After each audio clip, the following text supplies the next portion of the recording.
Good morning girls and boys. આજે આપણે ધોરણ 8માં આપણે અભ્યાસ કરીશું પાઠ નંબર 3. પાઠ 3 છે એ આપણે શરૂઆત કરીએ પહેલાં આપણે પહેલું અને બીજું યુનિટ કમ્પ્લીટ કરી ચૂક્યા છે વિદ્યાર્થીઓ, અને તમને મટીરિયલ મળે એ પ્રમાણે તમારે પાકી બુકમાં લખી લેવાનું છે. હવે આપણે પાઠ 3ની શરૂઆત કરીએ. એમાં છે પહેલિકા. પહેલિકા એટલે એનો અર્થ શું થાય છે તો કે ઉખાણા. શું થાય છે? ઉખાણા. હવે સંસ્કૃત સાહિત્યમાં એટલે કે આપણા સંસ્કૃત વિષયમાં વ્યાવહારિક જ્ઞાન આપનાર સુભાષિતો ઉપરાંત પહેલિકાઓ એટલે કે ઉખાણા પણ અગત્યનું સ્થાન ધરાવે છે. ઉખાણા દ્વારા પણ આપણે ઘણી બધી વસ્તુ આપણે શીખી શકીએ છીએ. પાઠ આપણે જોઈએ કે બહુ જ લોકપ્રિય કાવ્ય પ્રકાર છે. વિદ્વાનોની વિનોદક ગોષ્ઠીઓ રહસ્યને ગુપ્ત રાખવા કે લોકોને ભ્રમમાં નાખવા પહેલિકાનો ઉપયોગ થાય છે. આવી રીતે તમે ઉખાણા અલગ અલગ વિદ્યાર્થીઓ તમે પૂછી શકતા હોઈએ છો કે ભાઈ ઉખાણા પૂછીએ તો આપણને આપણું માઇન્ડ છે સક્રિય રહે, બરાબર. અને આ રીતે આપણે ઉખાણાને સમજીએ એ પહેલાં આપણે એના શબ્દાર્થ જોઈ લઈશું કે શબ્દાર્થ શું આપીએ છે. તો ચાલો આપણે પહેલાં શબ્દાર્થ જોઈએ. ચક્ષુહ.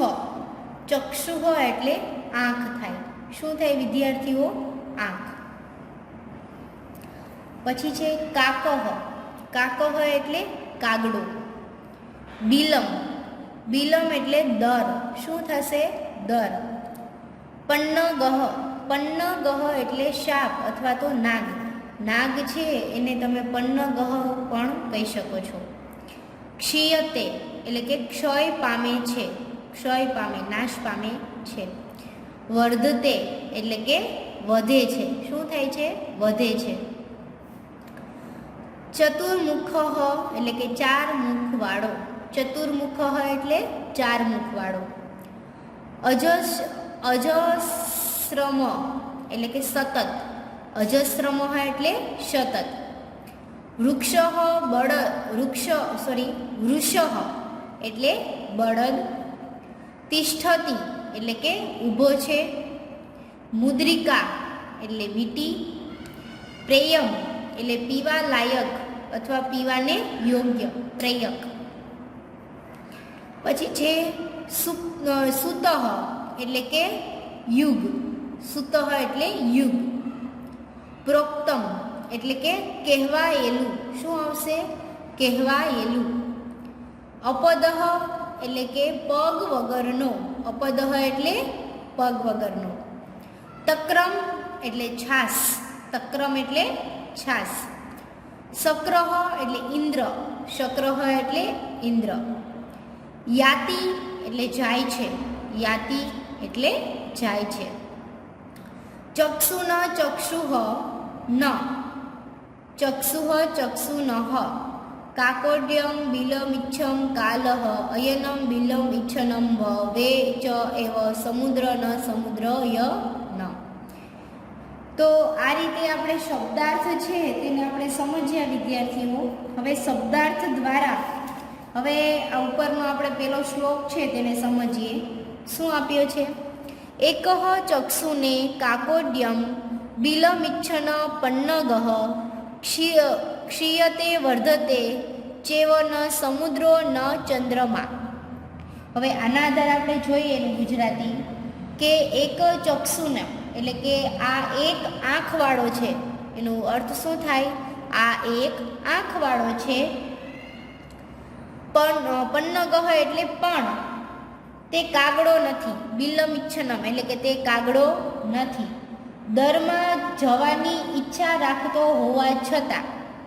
ક્ષિપતે એટલે પન્નગ એટલે કે દરમાં જવાની ઈચ્છા રાખતો હોવા છતાં તે સાપ નથી. શું નથી? સાપ. સાપ છે તે નથી. ઘટે છે પણ વધે છે. એટલે ઘટે પણ છે ને વધે પણ છે. પણ સમુદ્ર નથી કે ચંદ્ર નથી. નથી તે સમુદ્ર કે નથી તે ચંદ્ર. તો આપણે આનો અર્થ સમજીએ કે તે એક આંખવાળો છે પણ તે કાગડો નથી.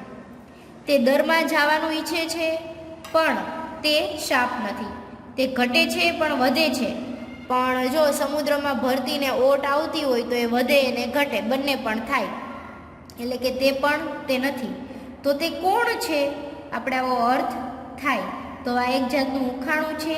તો આપણે હવે સમજીએ. એનો જવાબ આવે છે સોય. શું આવે છે? સોય. આનો જવાબ શું આવશે? સોય. એટલે એને કહેવાય છે સૂચિહ. શું કહેવાશે? સૂચિહ. તો આપણે સમજીએ.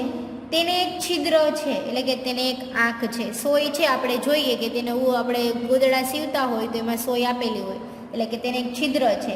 તે જ તેનું દર છે અને એ એનું દર થયું. કપડું સીવતી વખતે કપડામાં જાય છે ત્યારે ઘટે છે અને બહાર આવે છે ત્યારે તે વધે છે. તો તમને આ પેલું ઉખાણું છે એ સમજાયું હશે કે તે કપડાની અંદર જાય છે ત્યારે ઘટે છે અને કપડાની બહાર આવે છે ત્યારે તે વધે છે. તો આ રીતે આપણે પેલું ઉખાણું છે તે કમ્પ્લીટ કર્યું વિદ્યાર્થીઓ. હવે આપણે ઉખાણું છે બીજું સમજીએ. એમાં આપ્યું છે ચતુર્મુખો ન ચ બ્રહ્મા વૃષારૂઢો ન શંકરઃ નિર્જીવ ચ નિરાહારી અજરમ ધાન્ય ભક્ષણમ.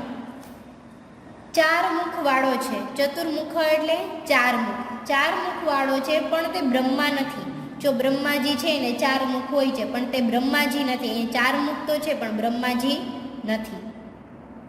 તે બળદ પર બેસે છે પરંતુ શંકર નથી. તો શંકર ભગવાન છે એનું વાહન આપણે કહીએ તો કે પોઠિયો, એટલે કે આપણે એને બળદ કહી શકીએ. પણ તે બળદ છે પણ તે શંકર ભગવાન, એનું વાહન બળદ છે પણ તે શંકર ભગવાન નથી.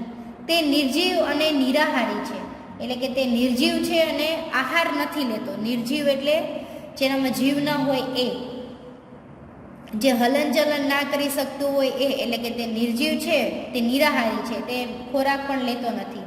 છતાં સતત અનાજનું ભક્ષણ કરે છે. છતાં પણ તે અનાજ ખાય છે. તો એ કોણ હોઈ શકે? તો આપણે આનો જવાબ જાણીએ તો એનો જવાબ છે હળ. શું આવશે? હળ. જે ખેડૂત ખેતરમાં કામ કરે છે એને હળ કહે છે. અને હળ જો આપણે સમજીએ તો કે તે ખેતરમાં જ ફરે છે. ક્યાં ફરે? તો કે ખેતરમાં. તેને બળદ પણ મૂકવામાં આવે છે અને તેને બળદ મૂકે ત્યારે તો એ ખેતી કરી શકે, ખેડી શકે.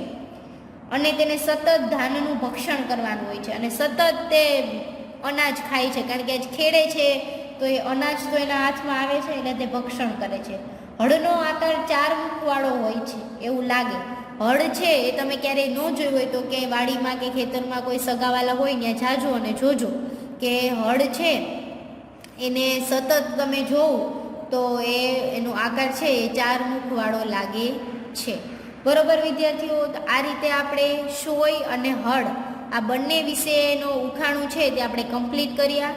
હવે નેક્સ્ટ વિડીયોમાં આપણે ત્રીજું, ચોથું ને પાંચમા 6 છે એના વિશે આપણે અભ્યાસ કરીશું. તો વિદ્યાર્થીઓ આજ માટે આપણે એટલું રાખીએ. બાકીનું છે તે આપણે નેક્સ્ટ વિડીયોમાં શીખીશું. ત્યાં સુધીમાં તમે આ ઉખાણાનો ગુજરાતી તમારી રીતે કરવાનો પ્રયત્ન કરો અને તમે તમારી બુકમાં સમજવાનો પણ પ્રયત્ન કરો.